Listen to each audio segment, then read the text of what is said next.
Eric Clapton's first television appearance lasted exactly 90 seconds before he suffered a complete panic attack on live TV. The director said he'd never make it in show business. He was spectacularly wrong.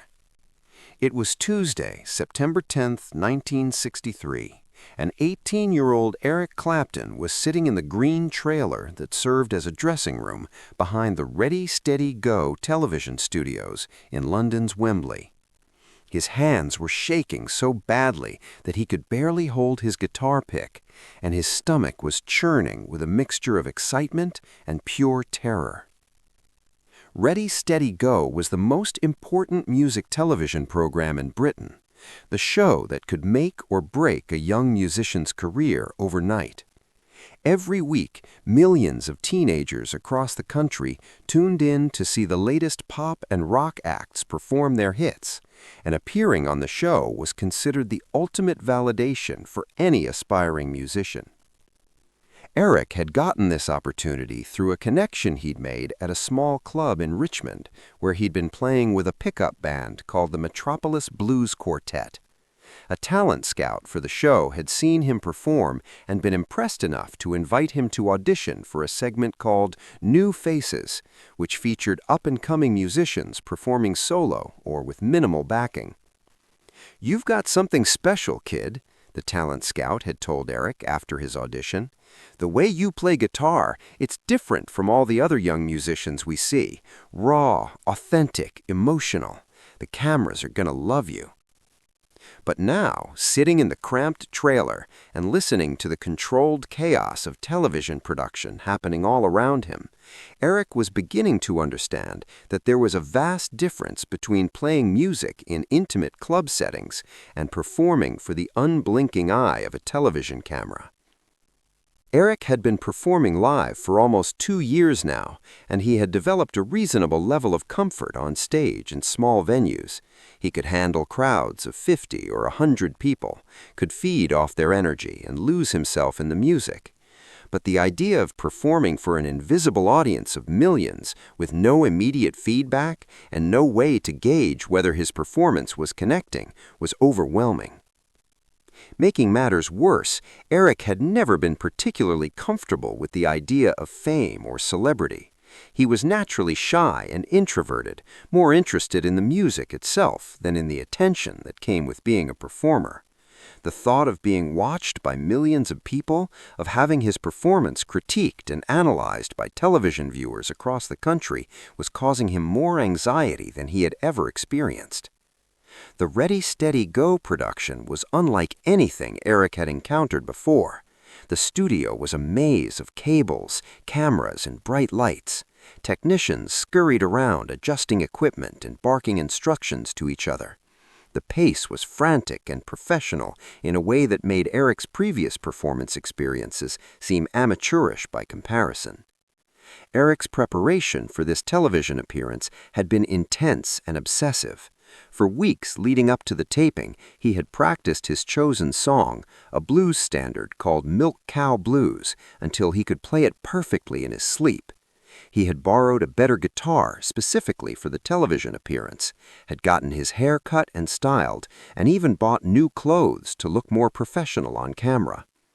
But all of that preparation was focused on the musical aspects of the performance. Nothing had prepared him for the psychological challenges of television production, for the artificial environment of a TV studio, and for the pressure of knowing that every mistake would be broadcast to millions of viewers. As Eric sat in the dressing room trying to calm his nerves and keep his hands from shaking, he could hear other performers in nearby trailers going through their own pre-show routines. Some were doing vocal warm-ups, others were talking confidently with their managers about upcoming gigs and recording contracts. Everyone else seemed comfortable and professional, making Eric feel even more out of place. About 30 minutes before his scheduled performance time, a production assistant knocked on Eric's trailer door. "Eric Clapton, you're up for sound check in 10 minutes." The sound check should have been a routine technical procedure, but for Eric, it became the first indication that this television appearance was going to be more difficult than he had anticipated. The studio lights were blindingly bright, far more intense than any stage lighting Eric had ever experienced. The camera operators were positioned at various angles around the small performance area, creating an environment that felt more like a medical examination than a musical performance. "Just play through your song once so we can set levels," the audio engineer instructed through the studio monitor system. Eric began to play Milk Cow Blues, but immediately he could tell that something was wrong. The guitar sounded different in the television studio than it did anywhere else he had ever played. The acoustics were dead and artificial, nothing like the natural reverb and warmth of club environments. More unsettling was the complete lack of audience response. In every other performance situation Eric had experienced, there were people watching, reacting, providing energy and feedback that he could draw upon. But in the television studio, there was only the cold, mechanical presence of cameras and the distracted attention of technical crew members who were focused on equipment rather than music. "That sounds good," the audio engineer announced after Eric finished the song. "Levels are set. We'll be ready for taping in 20 minutes. Eric returned to his dressing trailer feeling more nervous than before. The sound check had given him his first real taste of what television performance would be like, and he was discovering that it was completely different from live performance in ways that made him deeply uncomfortable. Television performance, Eric was realizing, was fundamentally about artifice rather than authentic connection. It was about creating the illusion of intimacy and energy for an invisible audience, about performing emotions rather than actually feeling them. For someone like Eric, whose musical strength came from his genuine emotional connection to the music he was playing, this artificial environment was particularly challenging. As the time for his actual performance approached, Eric found himself struggling with increasingly intense anxiety. His hands were sweating, his heart was racing, and he was having difficulty concentrating on anything other than his mounting panic. The production assistant returned to his trailer. "Eric, you're on in 5 minutes. Let's get you to the set." Walking from the dressing trailer to the television studio felt like walking to his own execution. Eric's legs felt unsteady, his vision was slightly blurry, and he was having trouble breathing normally. He recognized these as symptoms of severe anxiety, but he had never experienced them to this degree before. The television studio had been transformed since the sound check. Additional lights had been turned on, creating an even more intense and artificial environment. The cameras were now manned by operators who were testing different angles and shots. A small crowd of production personnel had gathered to watch the taping. Eric took his position in the designated performance area, plugged in his guitar, and tried to find some sense of calm and focus. But the studio environment was so overwhelming, so different from anything he had ever experienced, that he couldn't find his usual pre-performance composure. Michael Crawford, the director of Ready, Steady, Go, was watching from the control room, communicating with camera operators through their headsets and making final adjustments to the lighting setup. Crawford was a veteran television professional who had worked with hundreds of musical performers. He had developed an eye for identifying which musicians would succeed in television and which would struggle with the medium. As he watched Eric through the control room monitors, Crawford was beginning to have doubts about this particular performance. "The kid looks terrified," Crawford commented to his assistant director. "Some musicians just can't handle television. They need the energy of a live audience to function."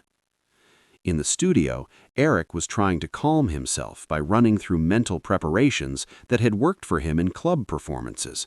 But nothing was helping. The artificial environment, the bright lights, the mechanical presence of the cameras, and most of all, the knowledge that his performance would be broadcast to millions of people, was creating a level of anxiety that was beyond anything he had ever experienced. "Ready when you are, Eric," came Crawford's voice through the studio monitors. Eric nodded, took what he hoped would be a calming breath, and launched into Milk Cow Blues. From the first note, it was clear that something was terribly wrong. Eric's usually steady hands were shaking visibly, causing his guitar playing to sound uncertain and tentative. His timing, which was normally impeccable, was erratic. Most problematically, his emotional connection to the music, the thing that made his performances special, was completely absent. In the control room, Michael Crawford watched Eric's performance with growing concern and disappointment. "He's falling apart," Crawford muttered. "This is exactly what I was afraid of." Eric could sense that his performance was going badly, which only increased his anxiety and made his playing even more erratic.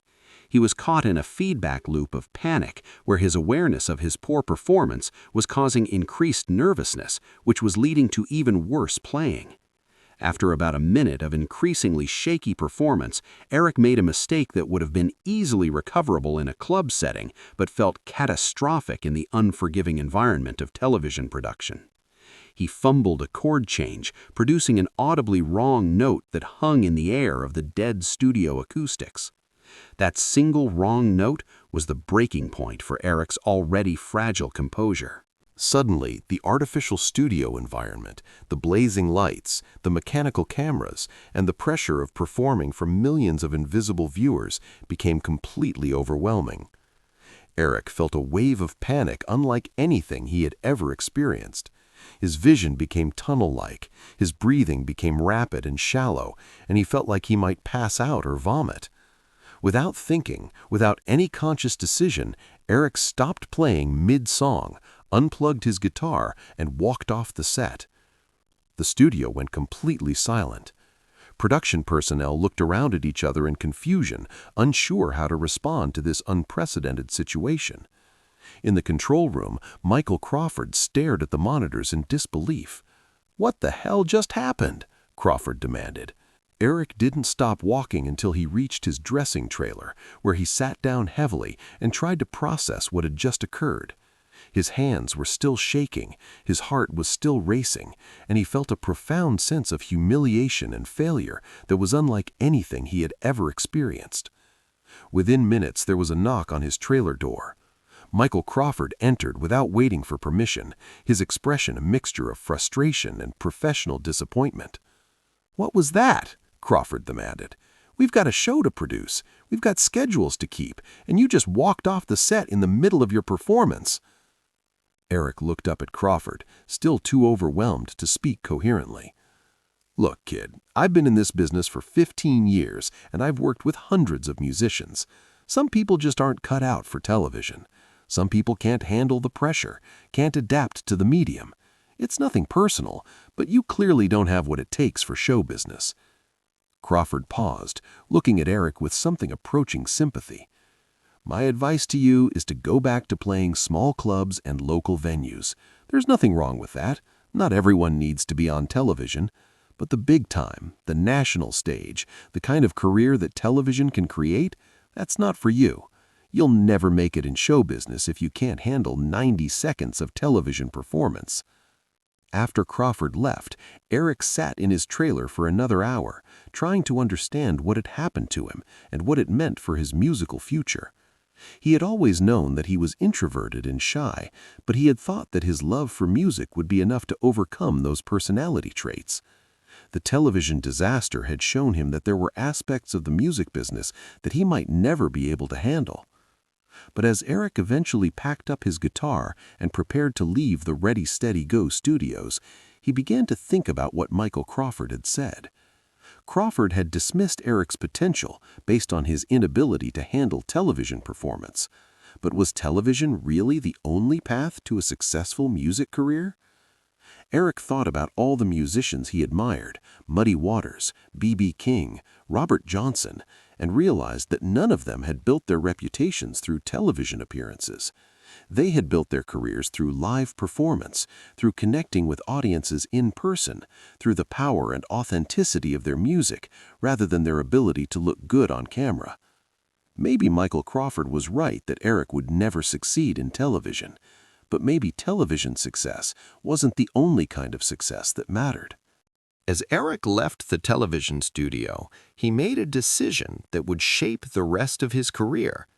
Instead of seeing his television failure as evidence that he wasn't meant for professional music, he would see it as evidence that he needed to focus on the kind of music performance where he was strongest: live, authentic, intimate connection with audiences who could appreciate the emotional depth of his playing.